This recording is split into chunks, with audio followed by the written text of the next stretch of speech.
Now, the worst movie of the year list is one that I know is going to get a lot of people angry at me for saying some of these movies I'm about to talk about here deserve to be on this list, but I'm sorry.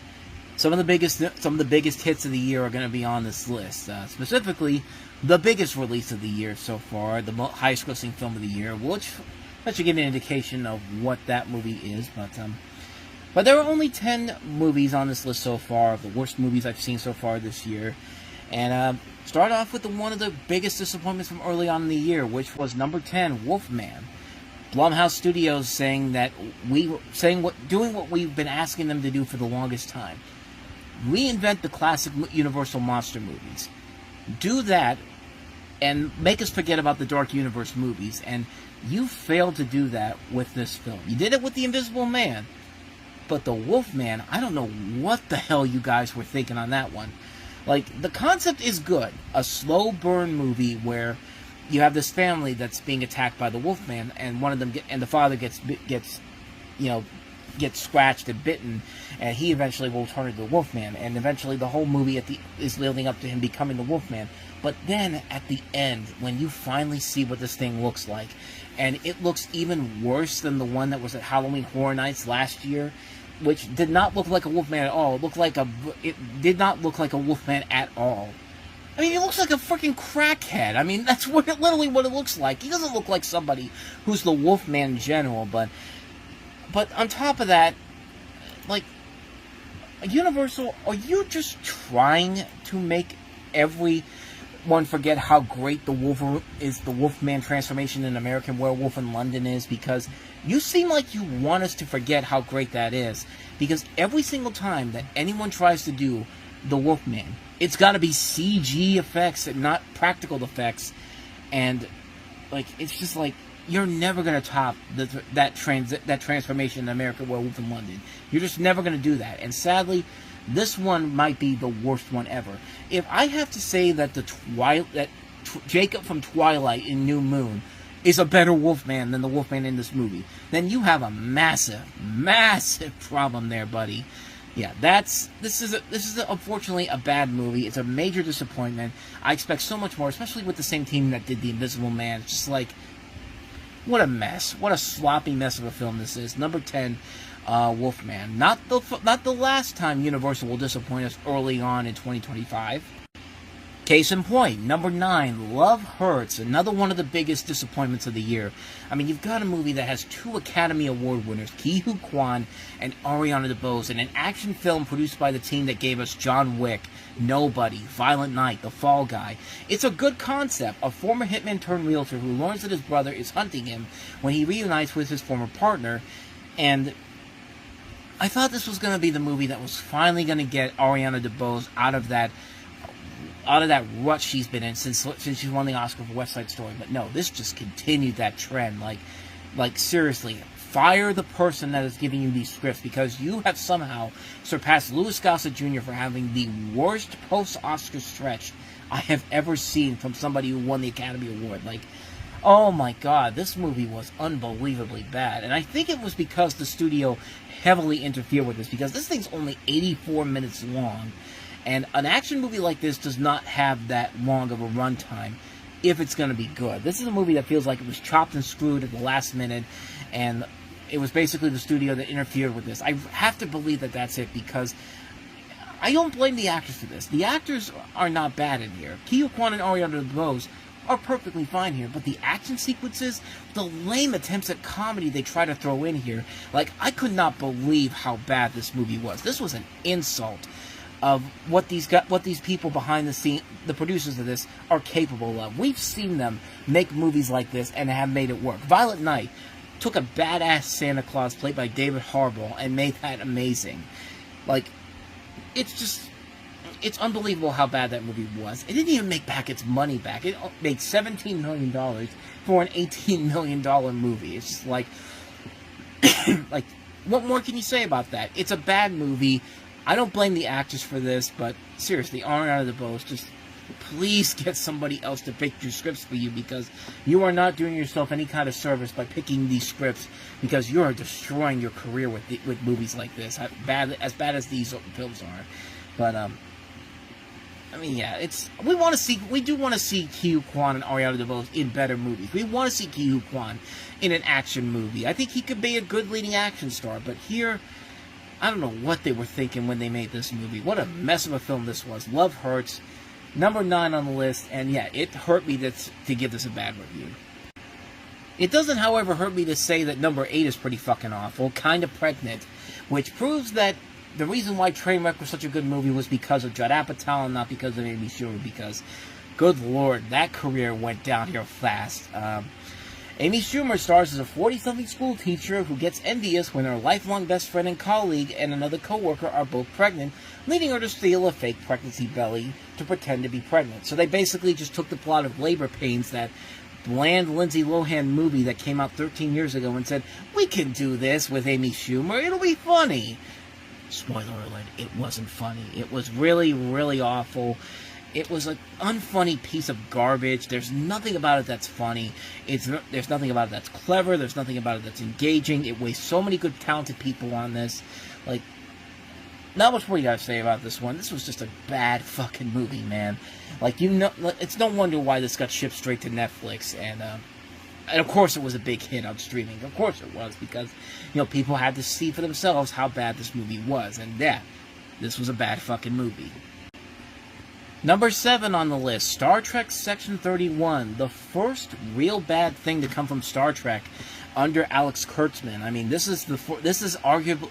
Many people have argued that this is the worst thing to come out of Star Trek franchise. That's saying a lot, but I tend to agree with him, because, yeah, this is pretty bad. This is a spin-off film with Michelle Yeoh, reprising her character from Star Trek Discovery, and it's a film set in the franchise's lost era between the original series and The Next Generation, following Philippa Georgiou as she worked for Section 31, a secret division of Starfleet, tasked with protecting the United Federation of Planets and must face the sins of her past.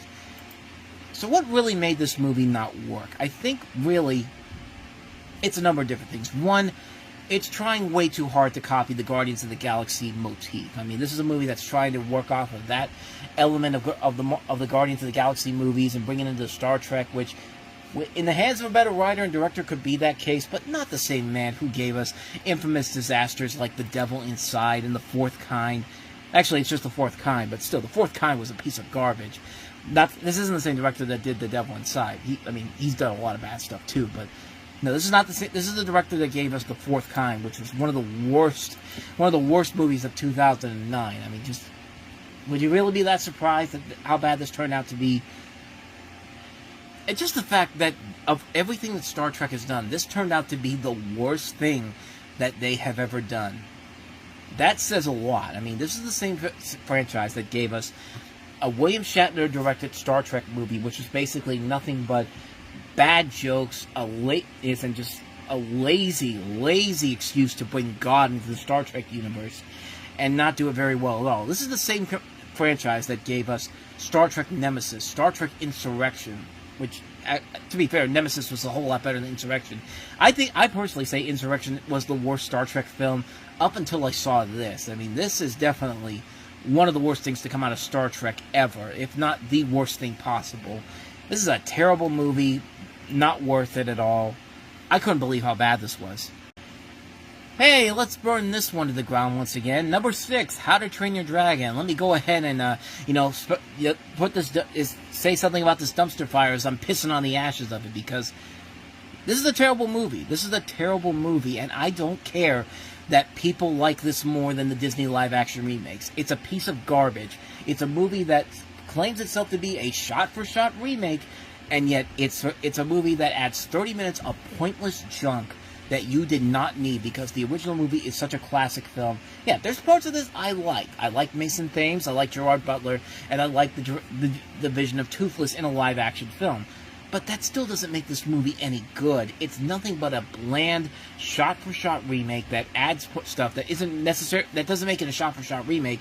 And it's made by the same person who was behind the original film. And there's just nothing of value to this whatsoever. It's a terrible movie. It's a lousy film.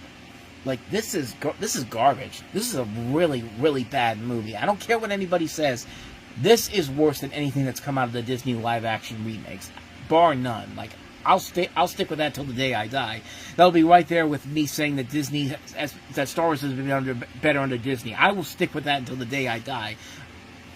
So yeah, I had something else there, but I just completely forgotten about it. But yeah, How to Train Your Dragon. What more can you say? Piece of garbage. Number 6 on the list. Number 5, another recent film that is really, really awful, 28 Years Later. Now, this one isn't... It's different with me with this one compared to How to Train Your Dragon. How to Train Your Dragon was just a bad idea from the get-go, but 28 Years Later had the return of Danny Boyle and Alex Garland, the director and writer from 28 Days Later, and this was supposed to be the beginnings of the trilogy that we have, because we have this film. And supposedly 28 Weeks Later wasn't supposed to count, but if you watch the film, yeah, it counts. And, of course, we got The Bone Temple coming out in January. And the first half of the movie was good. I thought the performances by Aaron Taylor-Johnson, Jodie Comer, and the kid in this movie, Alexi Hawkins, I think it was. I believe it was. Let me see, just to make sure. Alfie Williams. I don't know why I don't know why I got that name, but Alfie Williams, who really was the big breakout of that movie in general. And the first half of the movie started off pretty good. It wasn't great overall, but it definitely was leading to something potentially good in the second half. But then that second half comes careening down, like, you know, it's the equivalent. It's that second half is like the equivalent of watching the bombs dropping in Iran yesterday, but topical. But yeah, it's one of those things where it's just like, you've got to be kidding me. Because the movie completely changes its tonal shift. And just really is something where it's just like, what the fuck are you guys doing? And then the end of the movie where they literally reference a guy based off of somebody who was a notorious sexual predator, who was a famous entertainer in Britain. And they went with that pathway. It's just kind of like, that's the way you're going with this? That's the direction you're taking this? And it's just like, what the hell are they doing here? That's my first thought coming out of this. Just like, what the hell was that? Like, I don't believe it. I couldn't believe how badly this thing just botched itself to the point where the film went from being something that was just okay early on, but then just completely goes careening off the cliff, and there's no turning back at this point. Like, this is a movie that has one of the most polarizingly bad endings I have seen in a long time. And it's one of those movies that's going to have a polarizing reception from most people. Some people are going to hate the shit out of it, but then there are people that are going to admire it. And I'm definitely on the side of hating it, because it made this movie jump up to the top 5 on my list of the worst movies of the year so far. That's how bad that second half was. 28 years later, there's no excuse for how bad that second half is, especially with how good the first half was. God, what a terrible movie. Number 4 on the list, one of the worst movies I've seen in this year, but also one of the most hilariously bad movie experiences I've had in a long time. The Weeknd's Hurry Up Tomorrow. And boy, if you thought that what's that show he was in? I had the name, The Idol. If you thought The Idol was bad, you haven't seen anything yet, because this is a movie where The Weeknd stars as a fictionalized version of himself, starring alongside Jenna Ortega and Barry Keoghan. In the film, he plays himself struggling with depression and insomnia, and gets pulled into an existential odyssey by Jenna Ortega. It is one of the most laughingly bad movies I've ever seen, because it's one of those pretentious, over-the-top movies that makes Cool as Ice look saner by comparison. The fact that I had to say that Cool as Ice is a much more restrained movie than this says a whole lot. Like, this is unbelievable how bad this is, but it is one of the most hilariously bad movies ever. Just the line readings from The Weeknd in this. Shut the fuck up! Shut up! I got calls, like, stuff like that. It's just kind of like, you gotta be kidding me, man. Like, but it is one of the most hilariously bad movies I've ever seen. I mean, Jenna Ortega literally doing the dancing to Blinded by the Light, and having The Weeknd tied up on a bed where he's looking like George C. Scott in Hardcore. He's just like, turn it off. Like, I mean, it's a bad movie, yes, but it is one of the most laughingly bad movies I've ever seen. This could be one of those so bad it's good type of movies. It's one of the worst movies of the year so far, but it's definitely a movie that once it comes out on physical media, I gotta get some kind of a copy of this and watch it again, because it's laughingly bad. Like, it's that type of a movie that's a so bad it's good movie. It's going to be one of those movies that's going to become a cult classic just on that front alone. But that's Hurry Up Tomorrow, number 4 on the list. Number 3 on the list, speaking of movies where the mighty have fallen, what happened to Nicholas Stoller, man? Because, like, after Forgetting Sarah Marshall, his career just went straight down the tubes. I mean, yeah, he did write a lot of good stuff, but as a director, man, his career just took a nosedive. But You're Cordially Invited is definitely the latest attempt and a latest bad movie that comes from somebody who should know a whole lot better, especially with the leads in here, Will Ferrell and Reese Witherspoon. When the weddings of widowed father Jim Caldwell's daughter Jenny and Margaret Buckley's sister Neve are double booked at the same small island venue, they both try to preserve the wedding weekend. And yeah, this movie was bad. This was bordering on Bride Wars level of bad, because you have a story that is literally the same concept with two entitled people who just can't take the hint that, yeah, you have two weddings booked on the same day. Just move it to another day and then just go on with it. But no, we can't do that because we don't have a movie. This movie was unbelievably awful. Like, this is one of those comedies that doesn't know how to be funny, so it just resorts to screaming loud noises and using "I have anxiety" as its excuses for comedy. And I'm sorry, that does not work. Reese Witherspoon and Will Ferrell are completely wasted in this movie. There is nothing about them that's funny. Like, there's nothing about them that makes them watchable in this. They are just absolutely god-awful. I mean, this is a movie because, like in Bride Wars, it's a premise that can easily be solved in 2 minutes in the real world, but not in this movie because we have to spend nearly 2 hours figuring this out. And it's just like, oh my god, like watching it at home on Amazon was one of the most excruciating experiences I've had, because it's just like I'm sitting in a chair watching this on my computer, and it's just kind of like it's one of those things where I'm squirming around, just like, get me out of this movie, please, for the love of God, when I could just literally get up. I felt like I was trapped watching this piece of shit. Like, that's how bad this is. Like, this is a film that I was not expecting to be this bad, and this is bad. This is up there with the 5-Year Engagement, the other movie that Nicholas Stoller directed, which is one of the worst comedies ever, because, yeah, that's another movie where it's a rough watch because it's, again, wasting good talent on a terrible plot, lackluster comedy, and it was just torture to watch, just like this movie.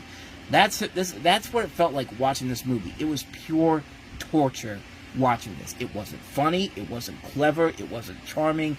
It sucks. This movie is god-awful.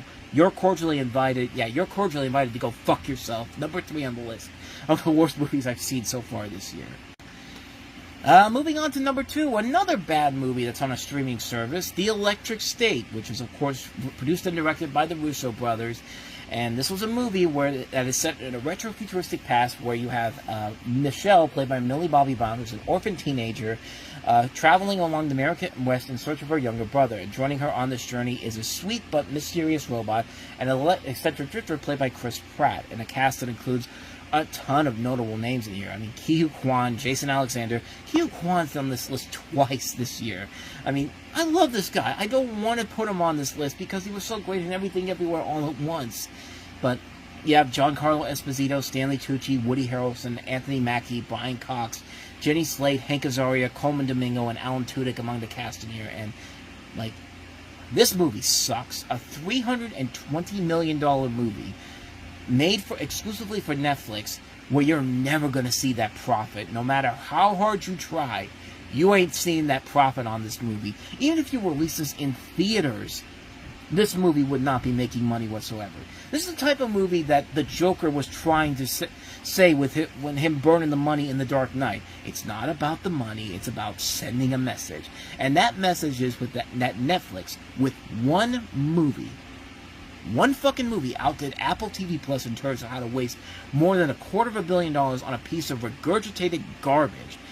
Apple TV will at least have good movies in there, like Killers of the Flower Moon or Spirited, but this is inexcusable. You don't spend $320 million on a project that you know you're never getting your money back on this. Even if you put this on the big screen, you're never making this money back here, because this script overall is just a bland, generic, mediocre movie about how AI is dangerous and, like, we can't trust the future and all that. It's just like, yeah, not really helpful on a streaming service where you're literally the future of movie watching to some people with these movies that you put out.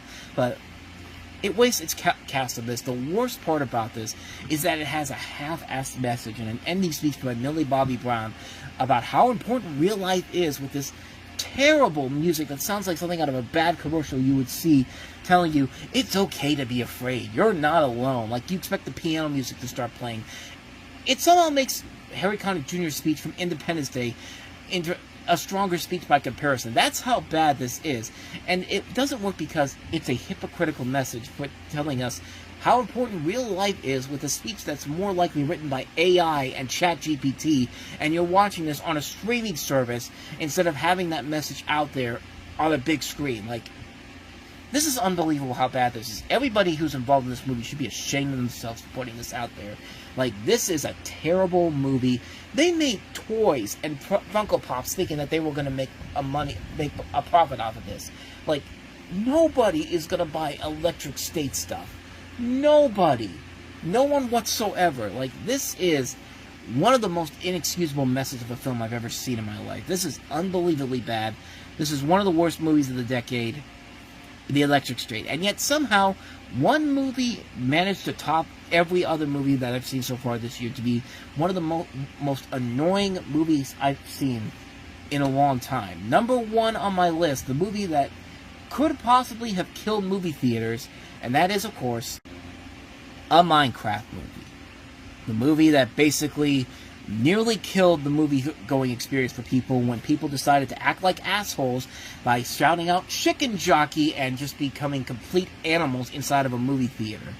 And I'm sorry, this movie is fucking garbage. No matter, even if that didn't happen, this thing still sucks. This movie is not enjoyable whatsoever.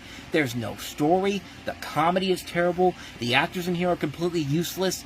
There's nothing of value of this film whatsoever. And the fact that this is a movie that is specifically made for TikTok influencers, brain-rotting TikTok influencers. That's how bad this is. This wasn't a movie made to entertain the masses. This was a movie made so they can have people in there act like complete jerks. Like, that's the reason why this movie was so fucking awful. It got so bad to the point that that movie theaters literally had to force people out of the theater because of how bad it is. There were people that were literally bringing live chickens into the movie theater and they got ejected. There were people setting off fire extinguishers, smoke bombs, fireworks. Like, this is inexcusable that they did this, and it's just like, I'm still baffled by how they let this go. Like, I mean, this is, like I said, this is a thing that could have easily killed the movie-going experience had the studios had been completely in on this idea that, yeah, people should do that. That's what we really need to up the movie experience. You had Jared Hess and Jack Black literally coming out supporting this, and I mean, just like, there's no excuse for this. There's absolutely no excuse for this whatsoever. And the people who made this movie should be ashamed of themselves because they didn't come out there straight on and say, hey, don't be assholes, don't do this. I know Jack Black did it later on, but he was the one that was egging them on early on when this whole thing started. And there's no excuse for defending this whatsoever. Absolutely none. A Minecraft movie is the worst movie of this year, and it's certainly going to be a contender for the worst movie of the decade so far, because that is how bad this movie is. It wasn't funny, it wasn't clever, it was stupidity. It was stupidness all across the board, and like, I just can't believe that this was a big hit. I could not believe that this made a ton of money. I'm getting flashbacks on how bad this was. This was unbearable to watch. So yeah, that is a Minecraft movie, the worst movie of 2025 so far. Hey, Warner Brothers, congratulations. You've got the best and worst movies of the year so far. Now let's see if you can actually hold on to that until the end of the year.